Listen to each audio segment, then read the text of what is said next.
Hello there everyone, welcome back to the channel, welcome back to yet another video, and it is match review time for Bristol City's 0-0 draw away at bottom of the league, Huddersfield Town. Let's talk about it. This is how Bristol City lined up for the game. It was Max O'Leary in goal, George Tanner, Zach Viner, Cam Pring on the left-hand side of centre-back, and Jay Silva left-back. Matty James, Alex Scott and Andy King in midfield. Alex Scott was deploying that bit of a further role. I think that's why Andy King was brought in, just to allow Alex Scott to have that bit of freedom. Mark Sykes on the right. Sam Bell on the left with Naki Wells up top. So no Anis Mehmeti, which was incredibly surprising if you'd seen my short reacting to the team news.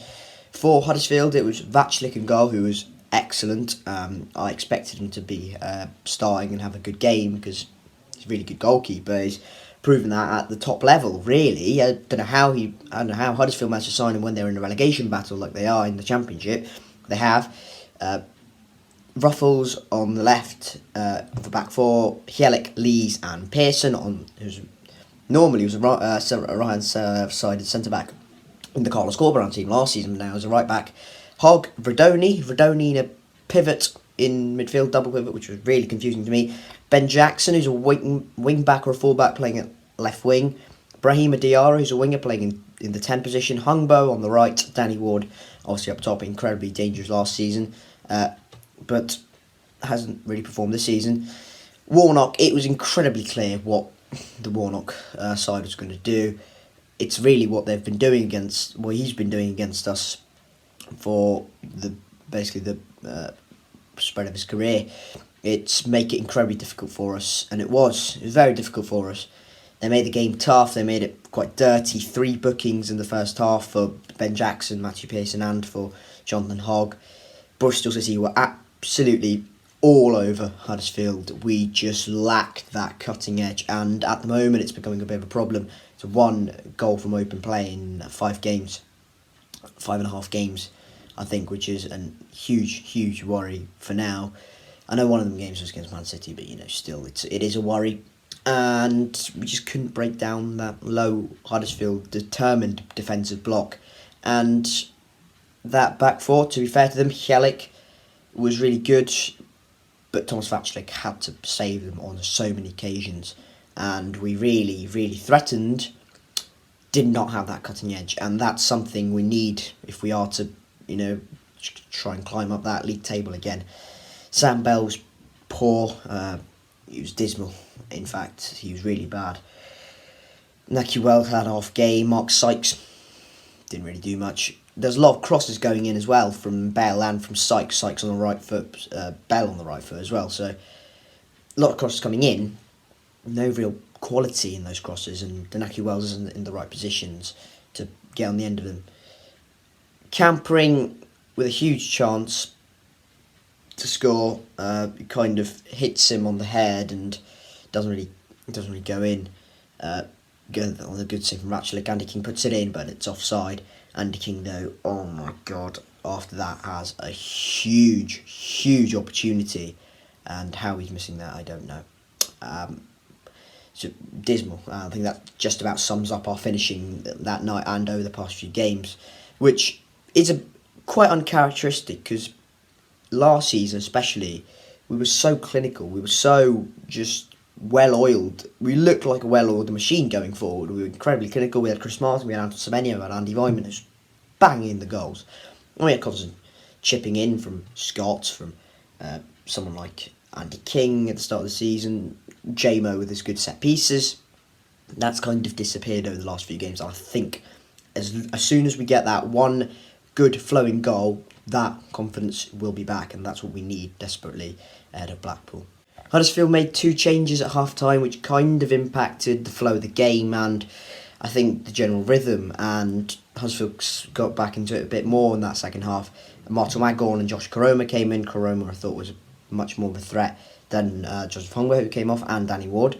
Danny Ward, look, Max O'Leary comes out for the ball, and we are incredibly lucky Max didn't get booked there. He realistically has a very good chance of being sent off if there was VAR. There's no VAR, the referee, I don't know who it was, no, it was Lee Doherty, wasn't it, of course, think probably pushing a red card. But we get away with it hugely. It's a huge error from Max, and he did recover towards the end of the game, especially the last 10 minutes where Huddersfield were really, really pushing. We needed to rely on Max, and we did. We got that. And look, we need Max to be on good form, and that moment, I think he was lucky. And if he was sent off, we would have lost that game. We wouldn't have dominated as much as we did in the first half. So yes, Max was very lucky to stay on the pitch at that moment, because Danny Ward did look a bit, what's the word, bit edgy after that, and it wasn't pleasant to watch as a fan, really. So look, Max was lucky to stay on the pitch, and I think it was probably a yellow card at least. But saying that, Matty Pearson's challenge was an absolute shocker as well, and as well as Jonathan Hoggs. It's incredibly cynical. Some of the Huddersfield fouls was absolutely disgusting. It was like, what are they trying to achieve? You could tell they were managed by Neil Warnock. You could tell that, at least. But look, over that course of the game, Huddersfield made so many fouls, 13 fouls compared to our 4. It's ridiculous. Probably one of the highest foulers in the league against the teams we've played. It's really, really nasty. It was really cynical at times, and it was just really frustrating to watch. And it's like, there's no rhythm to this game, and that's what they wanted, I suppose, to get taken to that point, be delighted with it. But, it's just incredibly frustrating, because you go out there after a poor Seven-side derby showing, you go there, you go, okay, it's Neil Warnock, okay, they're in a bit of relegation bother, maybe they'll go for it, they're at home, they're behind the fans, they want to make sure their 4-0 loss to Coventry is out of the way, they will go for it. They'll kind of soon to our hands, and they played for that point. It's kind of a typical Neil Warnock game. You play, you stop, you control, you defend, you keep that clean sheet as much as you can. Even if you concede the goal, that's fine. Then you go out in the last 15-20 minutes and attack. That's what they did. And Bristol City found that a bit tricky towards the end of the game. But luckily, we kept the clean sheet and got away with the point. Look, that second half was a much better showing from Huddersfield, and City weren't quite at it. Didn't make as many chances. I think we conceded a bit more possession as well on the eye test. And look, frustrating result, because it was a team you looked and targeted and went, they're in the relegation zone. At the time we played them, they were bottom. There now, with that point, I think it was the 23rd. It's just really frustrating, because I certainly came into these 3 games, as in Cardiff, Huddersfield and Blackpool, and gone, we need at least 7 points to even remotely sustain a playoff challenge. The maximum net we're now getting is a 4-pointer, which is really disappointing. But it is a clean sheet. Thomas Vaclík was on fire for Huddersfield, and we have ourselves to blame, really, in terms of not sticking those chances away when we needed to. We weren't clinical enough on the day. We need to make sure we are clinical in front of our home faithful. Ashton Gate back against Blackpool and against Mick McCarthy. That'll be fun. But look, it's not the end of the world. I've seen some fans, we have an incredibly fickle fan base at City. Me included at times. Yeah. I get caught up in the all of that. But it's just,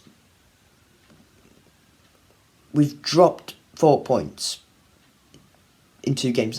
That's 1 win in 2. That's 1 point in 2, sorry.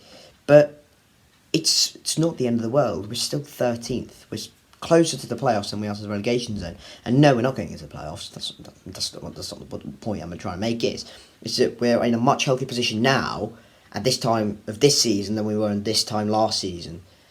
We are in a much healthier position, and all we wanted this season was progress and slightly higher league position. I'm almost convinced we will get a higher league position than 17th last season.